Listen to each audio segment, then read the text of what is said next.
Perkenalkan, nama saya Karen Romam Tubur Pranginangan. Saya berasal dari kelas 11 IPS 3. Di sini saya akan menjelaskan pengertian, tujuan, serta ciri-ciri dan kesimpulan dari teks prosedur. Teks prosedur merupakan teks yang berisi langkah-langkah atau tahapan yang harus dilakukan untuk mencapai suatu tujuan yang diinginkan. Adanya teks prosedur bertujuan untuk membantu seseorang memahami bagaimana cara melakukan atau membuat suatu dengan tepat. Teks prosedur memiliki ciri-ciri sebagai berikut. 1. Berisi langkah-langkah kegiatan yang dapat berupa poin-poin atau paragraf. Menggunakan kalimat saran dan larangan. 3. Disusun secara sistematis dan dijelaskan secara detail.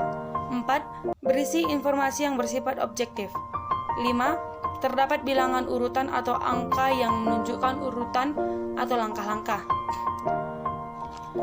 Teks prosedur juga memiliki struktur. 1. Bagian tujuan. Bagian tujuan berisi tujuan dibuatnya teks prosedur tersebut atau hasil akhir yang akan diperoleh, biasanya berupa judul. Contohnya, cara mengurus surat izin mengemudi. 2. Bagian material. Berisi informasi tentang alat atau bahan yang dibutuhkan, akan tetapi tak semua teks prosedur terdapat bagian ini.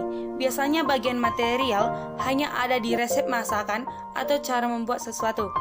3. Langkah-langkah. Bagian ini berisikan langkah-langkah yang harus dilakukan demi memperoleh hasil sesuai dengan tujuan teks prosedur.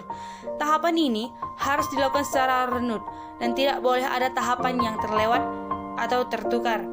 Teks prosedur juga memiliki kaidah dan cara menyusun. Kaidahnya ada 6 bagian. 1. Menggunakan kata kerja perintah atau imperatif. 2. Menggunakan kata teknis yang berkaitan dengan topik bahasan.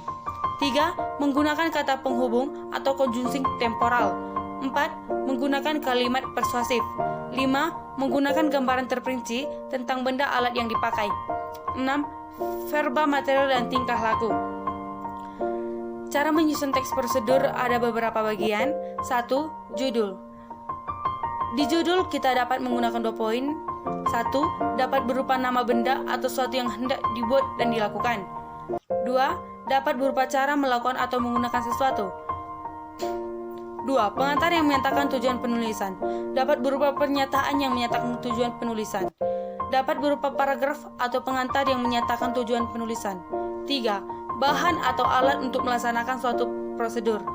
Dapat berupa daftar atau perincian, dapat juga berupa paragraf. 4. Langkah atau tahapan dengan urutan yang benar, berupa tahapan yang ditujukan dengan penomaran. Teks prosedur juga memiliki jenis. Jenisnya adalah teks prosedur sederhana. Jenis teks prosedur yang pertama adalah teks prosedur sederhana. Teks prosedur sederhana ini hanya berisi 2 atau 3 langkah saja. Contohnya, prosedur untuk mengoperasikan setrika. Jenis teks prosedur satu ini disebut teks prosedur sederhana karena memang penyajian teksnya yang sangat simpel dan sederhana. Jadi, hanya bagian yang benar-benar pentingnya aja yang disajikan. 2. Teks prosedur kompleks. Teks prosedur selanjutnya adalah teks prosedur kompleks. Teks prosedur kompleks terdiri atas banyak langkah dan jenjang untuk tiap tahapannya. Contoh, prosedur pembayaran tilang dan polisi. 3. Teks prosedur protokol. Jenis teks prosedur terakhir adalah teks prosedur protokol. Teks prosedur protokol merupakan teks prosedur yang langkah-langkahnya sangat sederhana dan mudah dipahami. Jenis teks prosedur ini bersifat lebih fleksibel. Cara-cara dan langkah serta pengertian dari teks prosedur. Terima kasih, semoga bermanfaat. Saya Karen Romam Tubur Pranginangan mengundurkan diri. Terima kasih.